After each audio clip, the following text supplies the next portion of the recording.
Danny with Longevity for the Long Haul. This is our last episode of our first season. I'm super excited today. I brought in the fam, all the kids. Okay, good. So we just wanted to celebrate just this milestone for us as a family and for everyone individually. Getting COVID and struggling with long COVID and the recovery. But my recovery was really reliant on their strength and their courage as they too had to face similar but different battles as I figured out how I was going to overcome this illness.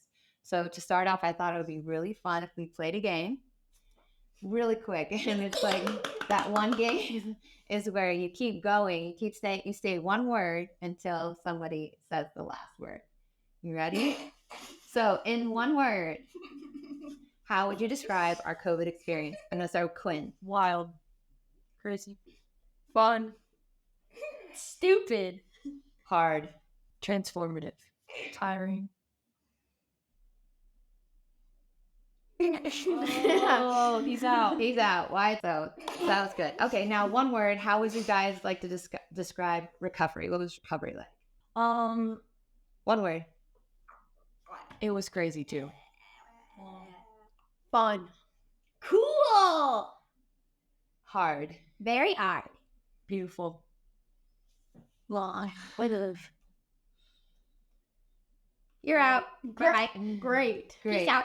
And then you're the last one. What's your last word? Cool. So this is Timmy. Timmy is my 10-year-old son. He was 6 when I had COVID.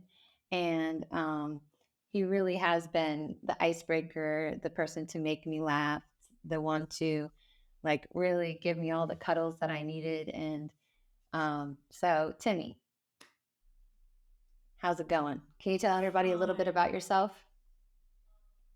What do you like to do? Basketball. Timmy loves basketball. He loves to watch YouTube like everybody else. Timmy. And he likes to play all those video games. Timmy, what would you say was difficult about me having long COVID? Nothing.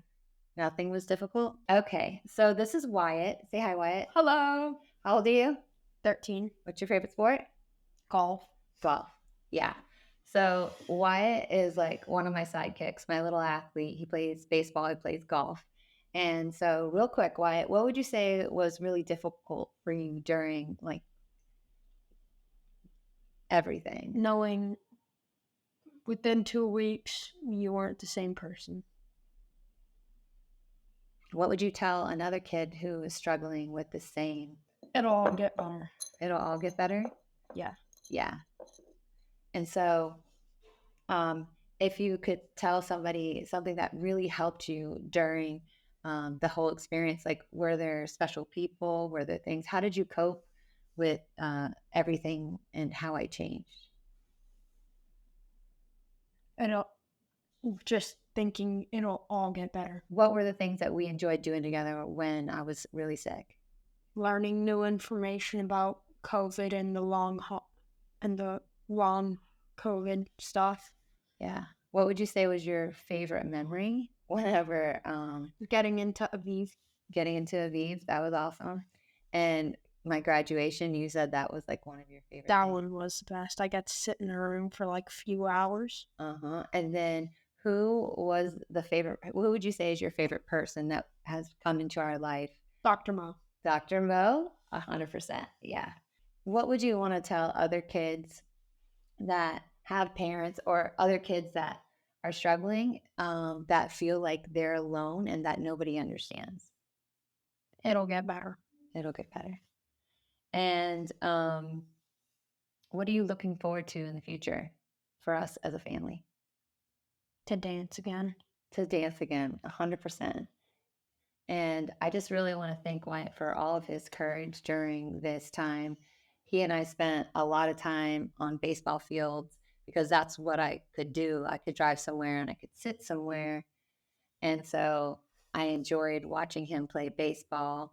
Wyatt has done an amazing job of figuring out school on his own. His grades are better. His academic performance and his athletic performance has really developed over time. And I'm really proud of him. And I just wanted to say thank you for all of the things that you did for me.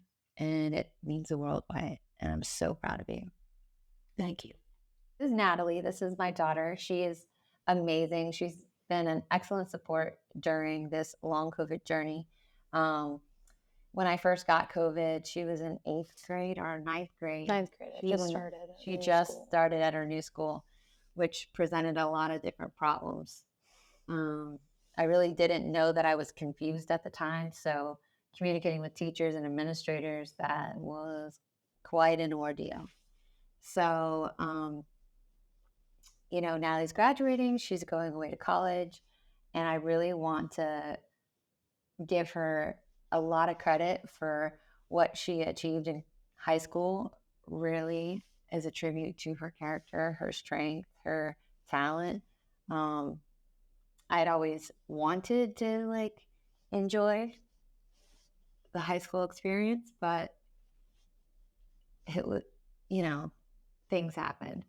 So that's what I want people to know about Natalie, is that she's gotten herself to where she is today alone because I wasn't able to be there for her. And I'm so proud of her. Hey, You're welcome. do you want me to tell them about the day then I found out you got COVID? Sure. Okay, so going to this new school, I wasn't the best performing student they've ever seen. So I was transferred from my biology classes around mid-September. And I got transferred from honors biology to regular bio. And I was sitting there on my first day in my brand new biology class. And we just sit down and it was like, everyone, this is Natalie. She's joining our class. And I was like, hi. And then I went and sat down in the back. And then I looked down at my phone and it's a text from my mom saying, I have COVID. You need to come home right now. And I was like, it's my first day. And so I had to walk up in front of this entire class and whisper my teacher to be like, hey, I can't be here. My mom has COVID. Wow. I don't even remember. I didn't there's some things that I don't remember, but I didn't even remember that you were at school whenever I got sick. So, because I don't really remember much after that. I just remember being not for my first day back. yeah. So, wow. That's crazy. Wow. So what would you say was the most difficult part about me having COVID and long COVID?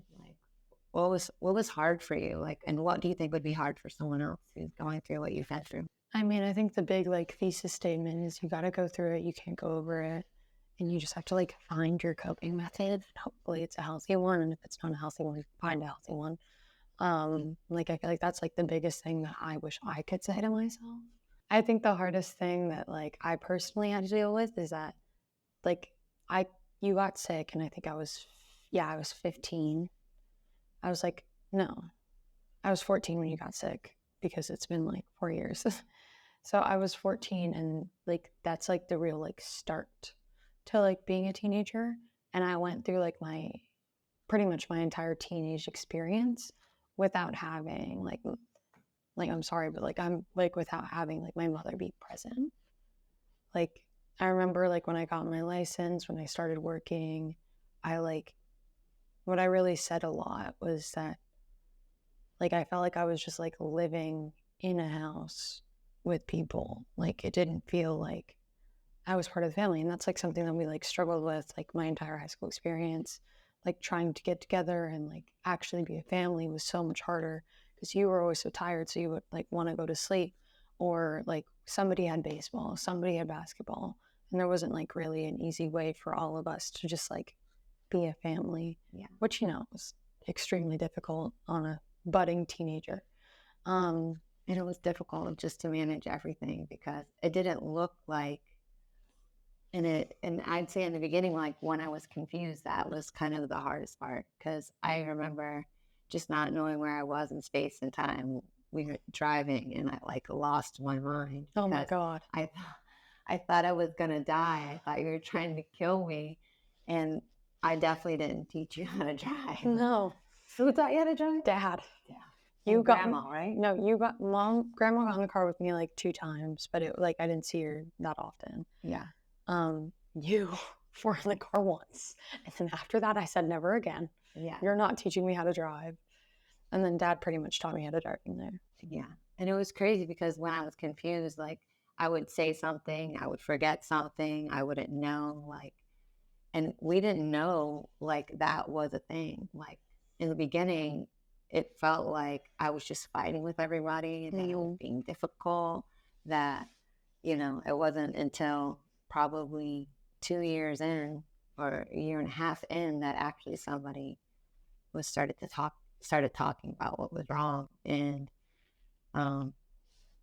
you guys just had to sit there. And was it difficult for you at school? I mean, I know there were other things that were difficult, like wearing a mask longer than most people had to wear a mask, getting vaccinated, we got vaccinated together, and then your ability to socialize with your friends based on my fears, based on my risks.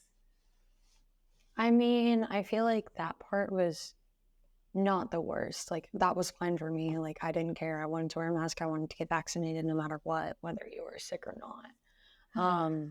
And I got really lucky because my friends were very much super COVID conscious like you were. Like we all wore masks at my 15th birthday party. Yeah, your 15th birthday party was amazing. You guys wore masks, you guys hung out, you were hysterical.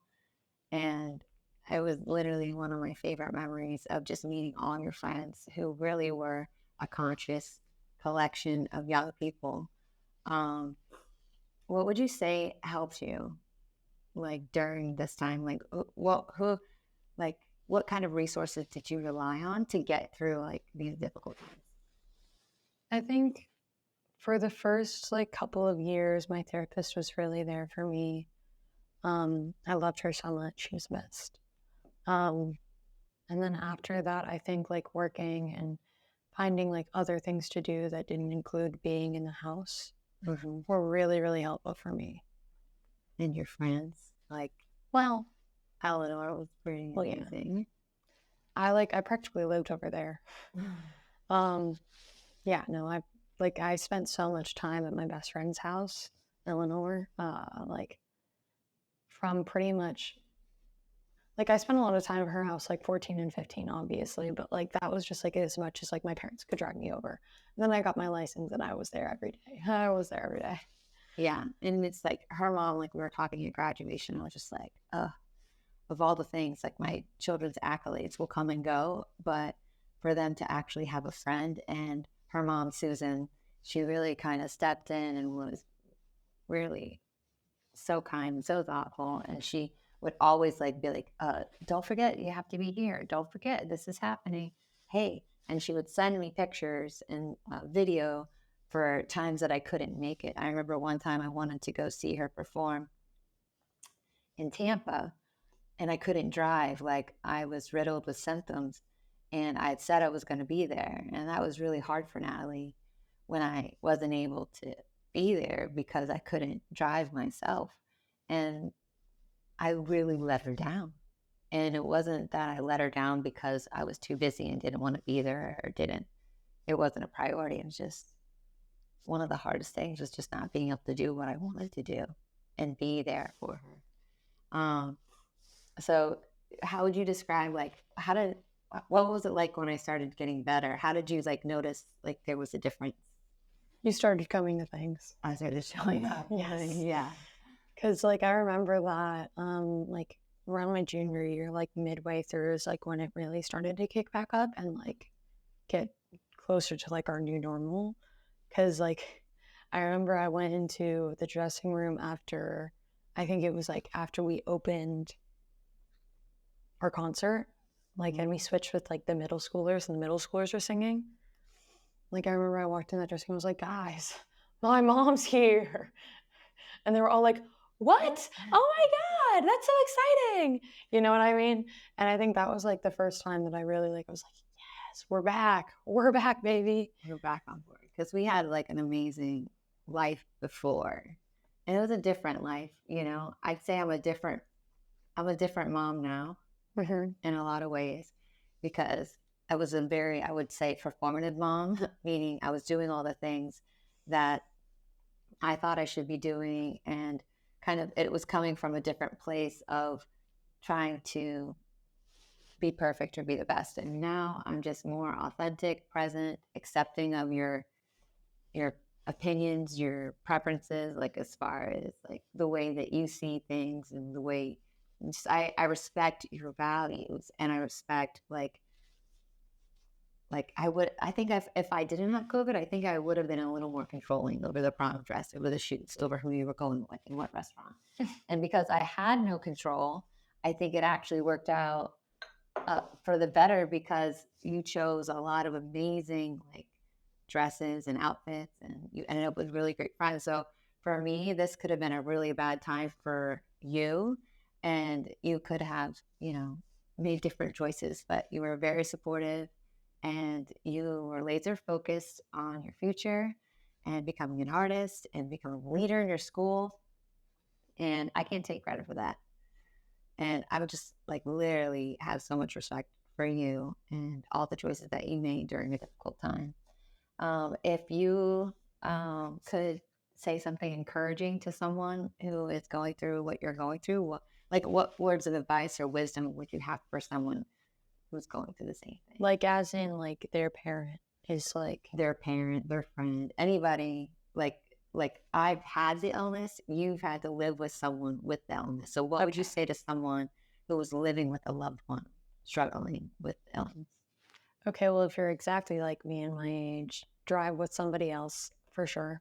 For your first driving lesson? Yes. Yes. Drive with somebody else.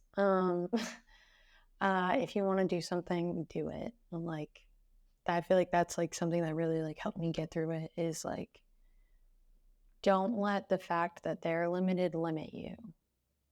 Like, be courteous, love them, but like if you're like, well, maybe I should just not do this because it'd be easier on them, just do it. Yeah. Like live your life. Like I feel like it'll only get worse if you limit yourself because they're limited. So don't limit yourself. Yeah. And what would you think? In what ways did you consciously help me?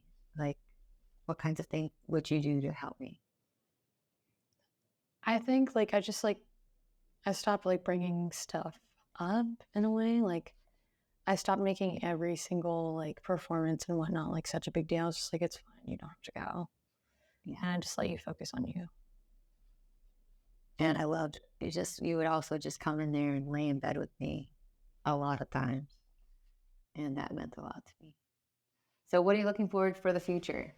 Going to college? Belmont University, go Bruins, bro. Go Bruins. And I think we're totally ready this summer to like pursue what that's going to be like. And it's going to be like, hopefully, the real like moving into college experience and me being part of all of that. So I'm really excited to just be a part of my children's life again. And again, to just live life, Yeah. So thank you for coming on and sharing. I think you have a text. Sorry about that. But anyways, thank you for coming on and sharing, Natalie. Is there anything else that you want to say? Like this is your love letter to the people living with long COVID and long COVID survivors. I guess try and have fun. Okay. I don't know. This is my daughter, Quinn. Quinn is 23 years old. She is going to be a senior in college this next year. She is a vegan chef. She is a yoga instructor, and she is an infant swim. Quinn is many things. So do you remember when I first got COVID? Natalie was saying she was at school. Where were you? Were you in California still? No, I had just come home. And so I was working and not in school. And I was trying to move to Miami. Okay. Do you remember that? No. Okay.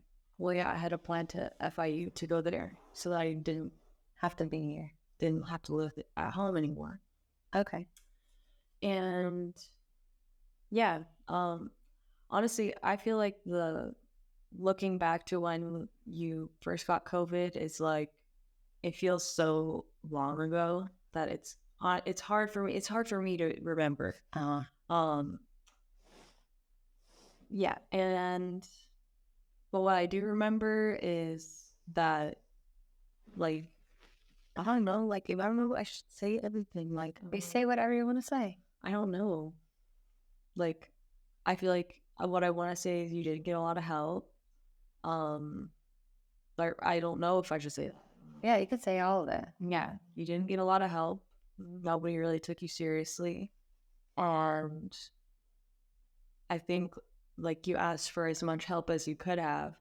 Um, and just after you got COVID, um, yeah, everything changed in a lot of different ways where, um, yeah, I think the biggest thing for me was your speech, like where you couldn't talk the same. That was really weird to experience. And, we all, like, I think we all had a period of like rejecting you, or like rejecting that this was happening, or, that things had changed. And like, luckily we are where we are now, but like, it's definitely been a long time. Yeah. Since you've been like normal or whatever. Better. Yeah. And it was hard to believe too, because I was crazy in the beginning. What did you say? Yeah, you were like very moody and very like, It was somebody. you were still trying to be yourself. And so like, and you were also, you knew that you weren't I don't know if you knew, but like, I felt like you were trying to do everything that you had done before, and it was really hard. So you were really frustrated and like really moody and like Couldn't figure it out.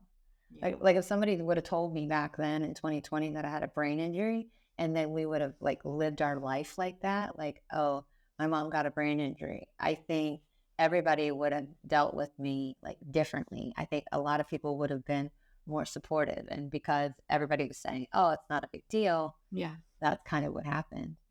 And I literally stopped being like, I feel like I lost myself overnight, and I feel like you guys lost your mom like overnight. And I just kept trying to, every time I would try to be what I used to be, it was so hard. And then I had to literally let everything go. And I had to accept that this is where I was at. So what was what was the most difficult part for you, like looking at me as your mom, and like what was hard on you? Like, I think, like I said earlier, like hearing you speak differently, that was just really weird, because you've always been very articulate, very like quick-witted, kind of person. And now it's like everybody had to like slow down, and everybody had to like, everybody had to just change. Everybody had to change too. So you changed overnight, and so did everybody else. And we had to work and we had to like support ourselves in different ways. We had to support each other in different ways. And yeah, I think, as for me, what was really hard to see was just like, you were trying so hard, and I don't want to say getting nowhere, but I was getting nowhere. but like, It's okay. It's true.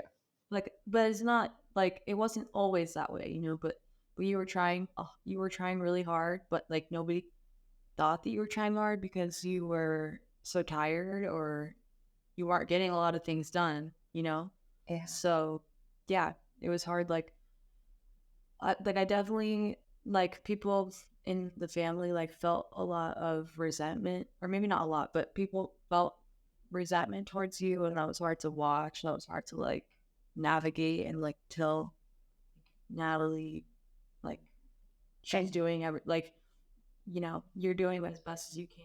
And Like we didn't know, we didn't have like support. Yeah. So it was like, I think the hardest part was for everybody is that nobody knew what was happening. Nobody like would have even told us that this was a thing, and we just literally had to live through it.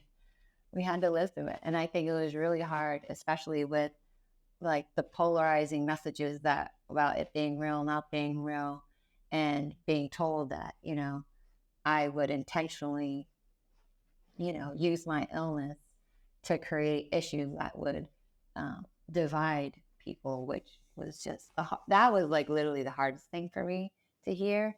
And then to not feel welcome where I used to feel welcome, and to feel like I was being mocked and laughed at. And then you guys had to be around it. Like, that was hard.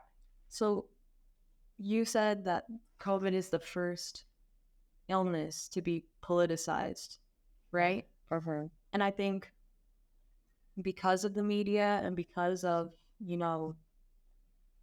however the media works on Facebook, on the news, on whatever, everybody felt like they had to make a choice of like with or against or whatever. Yeah. And yeah, that was just, it was horrible. Like, and I mean, we try to explain it away, like put yourself in this perspective, put yourself like, if you were doing this, then like, if it was a completely different situation, nobody would have like if I had cancer, nobody would treat me that way. Yeah.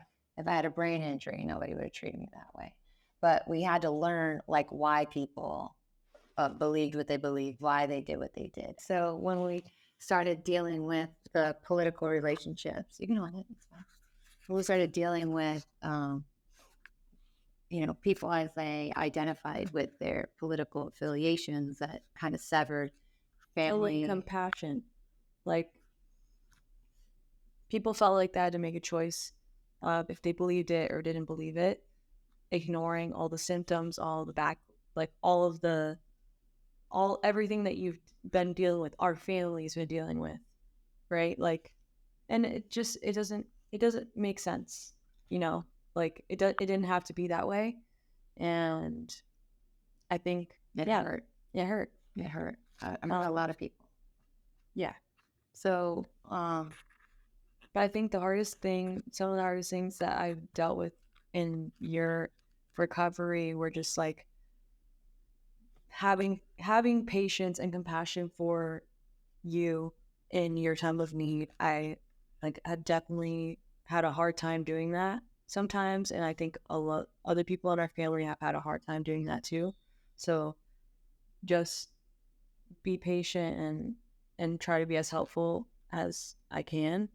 I think another thing was just like getting used to how you're going to be different.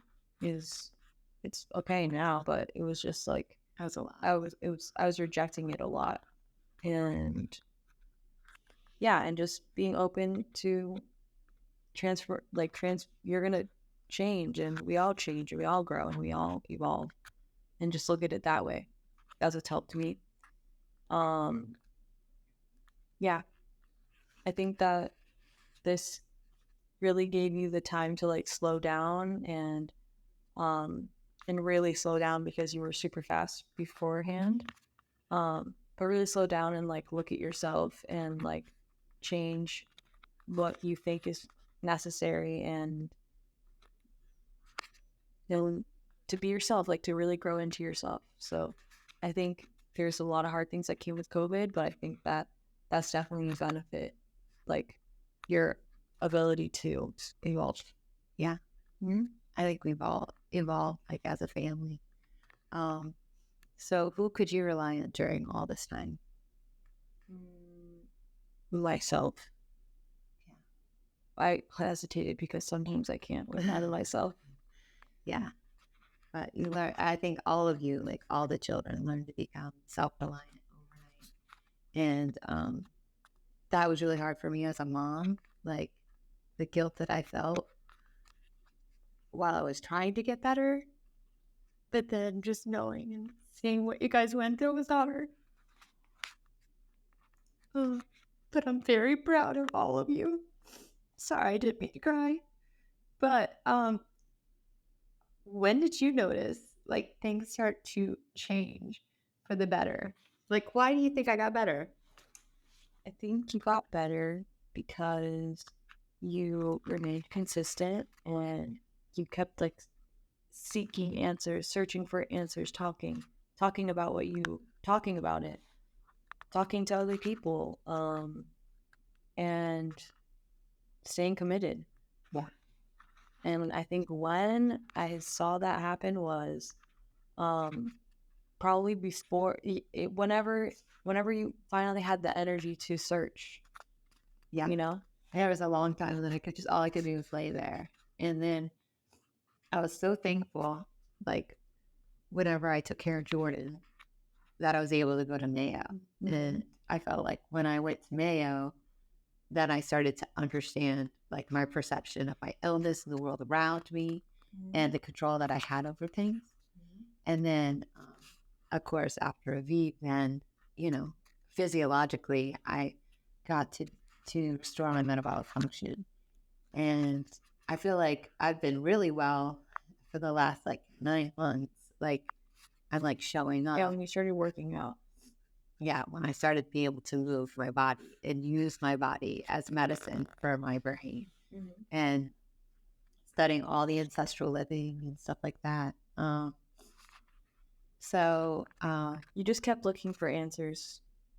I think that's what really helped you get better. And I kept asking questions and not giving up. And I'm really thankful. Shit, actually so emotional. That's surprising. Yeah. I don't usually cry. But I'm really thankful for all of you. And I'm so proud of you. Thanks. Very proud. So I really want to celebrate because it has been such a long time for all of us. And can you just talk about what you're looking forward to in the future? I'm looking forward to traveling with you. I'm looking forward to you helping more people, reaching more people to dealing with their metabolic function. I think there's a lot of education that's missing. Yes. In the medical system, and that's how I perceive it. That this is a true key. Zone 2 is a true key to wellness and longevity, and vitality.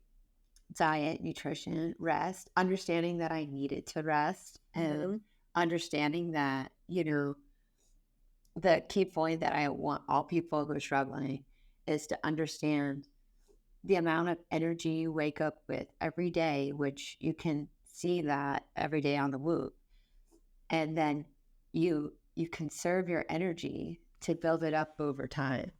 And then you can actually heal. I know through a lot of the teachings and the readings and all the books that I read over time, it always begins with what you're eating. Number one, it's the fuel that you feed your body.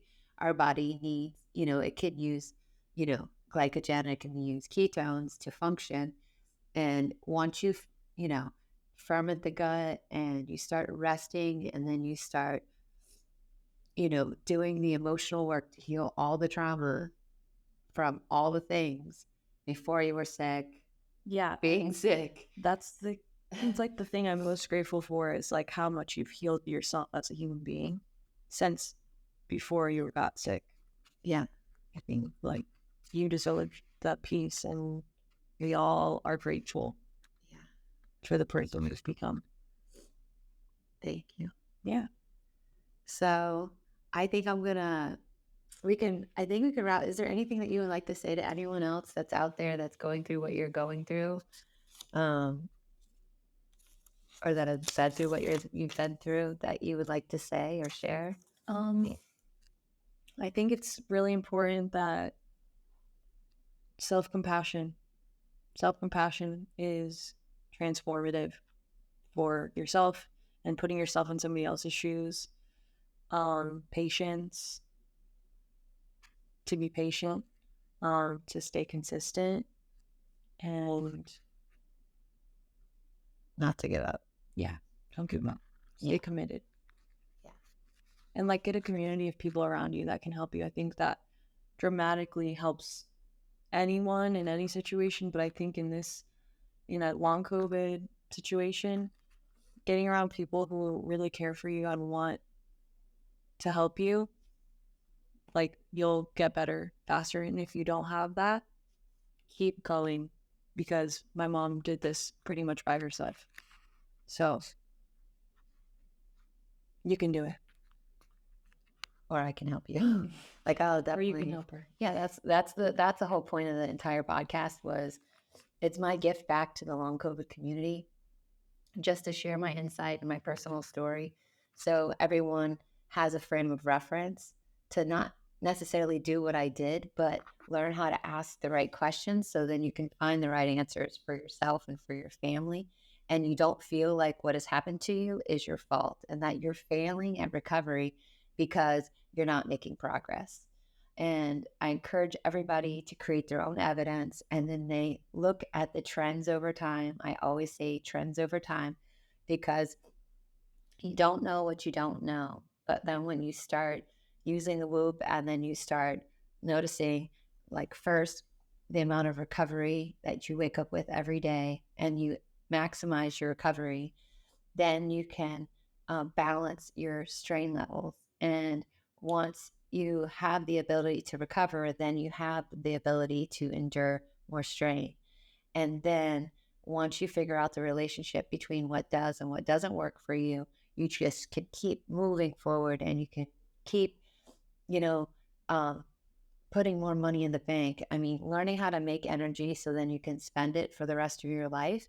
I think everyone, not just me, not just long COVID, I think anyone, once they know how to use their body the way it was created, and they know how to support it in a way that they can be stronger and a better version of themselves, it's like limitless.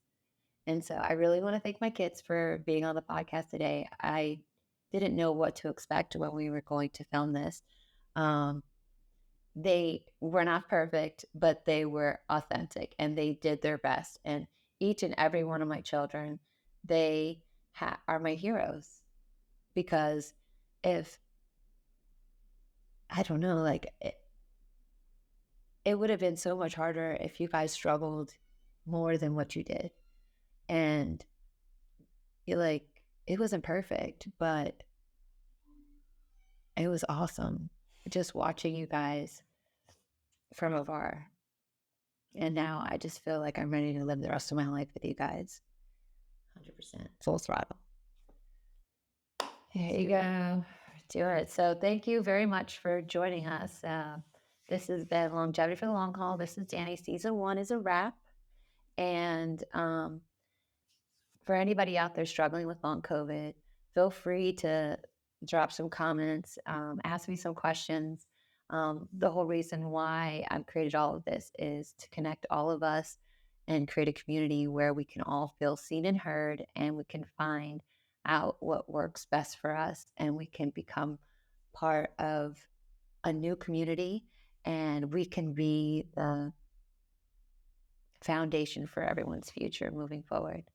Thanks again. This is Danny with Longevity for the Long Haul. This is Quinn, and thanks. This is Longevity for the Long Haul. The use of information on this podcast or the materials linked from this podcast is at the user's own discretion. The content in this podcast is not intended to substitute for professional and medical advice, diagnosis, or treatment.